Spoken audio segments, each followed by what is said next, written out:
Ilmu pengetahuan ada untuk majuin umat manusia, tapi apa jadinya kalau kita bebas ngembangin apa aja, bahkan eksperimen mengerikan ke tubuh manusia? Akan segila apa sains jika kita nggak kenal batas-batas etika?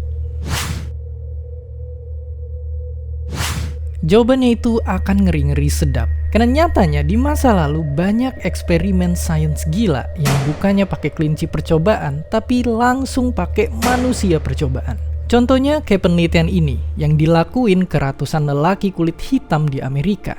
Di sana para pengidap sifilis diamatin untuk lebih mahamin penyakitnya. Ya, cuma diamatin tanpa diobatin, udah kayak nonton bola. Dan penelitian ini yang harusnya jalan cuma beberapa bulan, parahnya malah ngaret sampai 40 tahun. Dan ini pun dilakuin tanpa adanya persetujuan dari para pesertanya. Hasilnya, selain banyak yang menderita, ratusan lainnya itu meninggal sia-sia. Dan itu baru satu.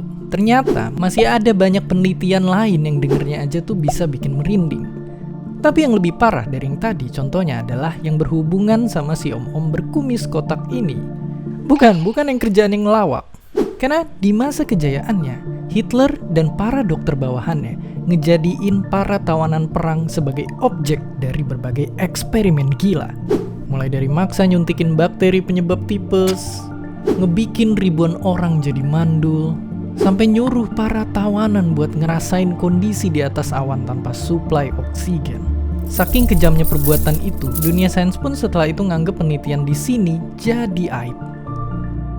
Bahkan setelah itu lahirlah berbagai perjanjian internasional yang tujuannya untuk nyegah para ilmuwan yang gak bermoral biar gak main ke laboratorium lagi.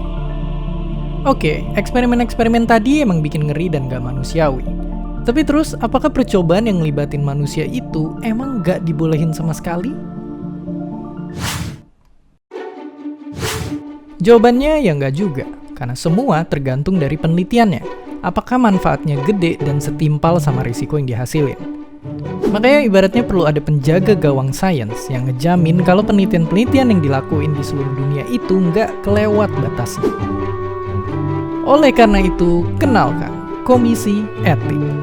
Ternyata mereka-mereka inilah yang ngejaga apakah penelitian di sains kita itu udah memperhitungkan dampak dan manfaat yang dibawa. Dan ternyata kalau nantinya penemuan kita terbukti ngerugiin, hasilnya itu harus segera ditarik dan diuji lagi.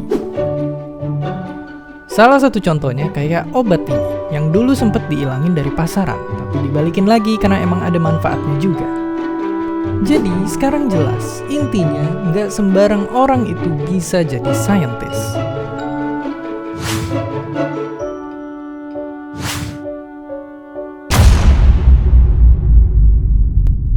Kini aku adalah kematian, sang penghancur dunia. Itulah kutipan yang muncul dalam hati Oppenheimer waktu nyaksin hasil karyanya sendiri, bom atom. Sekarang kita jadi tahu kalau peneliti itu nggak bisa asal-asalan bikin penemuan tanpa merhatiin yang namanya etika. Karena satu ide yang kelihatan cemerlang di atas kertas, kalau nggak hati-hati, bisa jadi malapetaka buat umat manusia. Dan seperti biasa, terima kasih.